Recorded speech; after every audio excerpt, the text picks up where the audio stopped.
In most cases, when you have thoughts that are jumbled up and you know that you have a lot of words to say, but you just can't find a way to piece it together, write it down, put it in a journal, start from the beginning, end, middle, whatever, scribble away, and then when you're done, just start to piece some words together. In that, you would find the meaning and the essence of everything that you have written, thereby finding a way to articulate it in writing.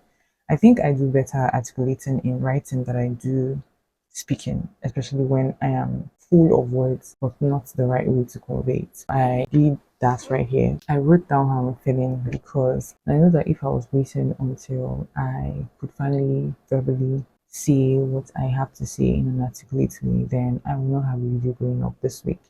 And that's not going to happen. I think I've been able to piece it together enough.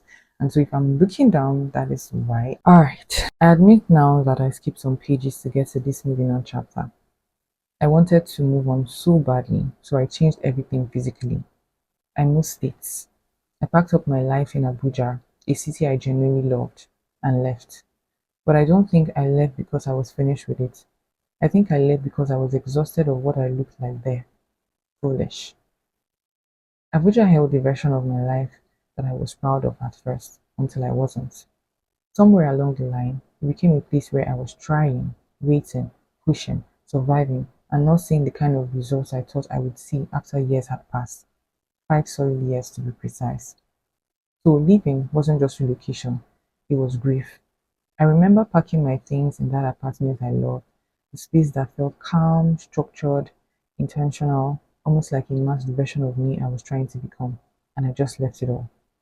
I told myself I was starting over, until I moved back to the city I grew up in, a place I had emotionally graduated from, a place I only returned to for visits. Coming back didn't feel like homecoming, it felt like reversal.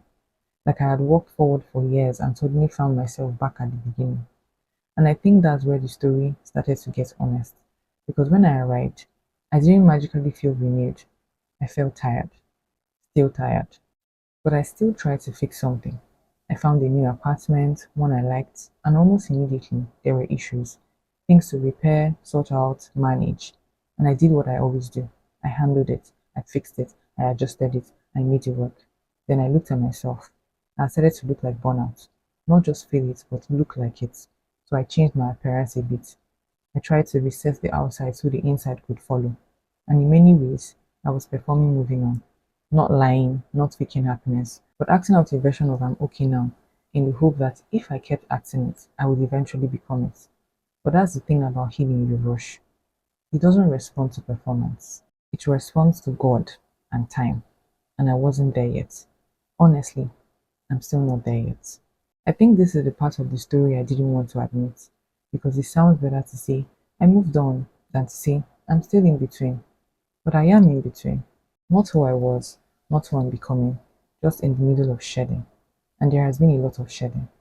There are versions of me I had to bury quietly, plans I had to let die without closure, expectations I had to grieve in silence. Leaving Abuja wasn't just leaving a city, it was leaving a timeline I thought would make sense by now.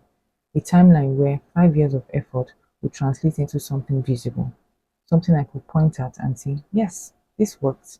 But life didn't match that expectation, and I had to sit with that disappointment without letting it define me. Because it's easy to call it failure, but I think it's more complicated than that.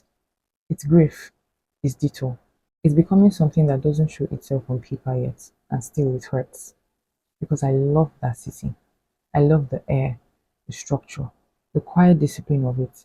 I love the version of me that felt possible there, and leaving it felt like losing both the place and the person I was trying to become in it. Coming back here felt like retrogression, like I had gone backwards while everyone else kept moving forward, like I left for better and returned looking like I didn't make it work. And then there are the people, the ones I thought would stay longer. Some of those relationships faded slowly with distance and life changes. No drama, just pulling things apart in different directions. But others didn't end quietly. Some ended through betrayal, through a lack of accountability. Moments where trust broke and wasn't repaired. Situations where I had to step back, not because I wanted to, but because staying would have meant abandoning myself. And that part is harder to sit with. Because it's one thing when people drift, it's another when they leave you no choice but to release them. So I arrived here, carrying more than just luggage. I carried disappointment, grief, burnout, and a version of myself I was no longer familiar with. I still tried to act like I was fine and restarting, and even that became exhausting. Even healing became something I was trying to perform correctly. And I think that's where I'm pausing now. Not at the end, not at the beginning, but here. Here where I finally admit I don't need to rush myself into a chapter I'm not ready for yet. So no, this is not moving on. This is in between. This is shedding. This is grief still processing itself quietly in the background of everyday life. And that's okay. So I'll close this chapter here because I'm finally telling the truth about where I actually am. And for anyone who has stayed through the last 9 episodes with me, I say thank you. Kamsamida. And until next time, I love you guys. Stay golden. Bye.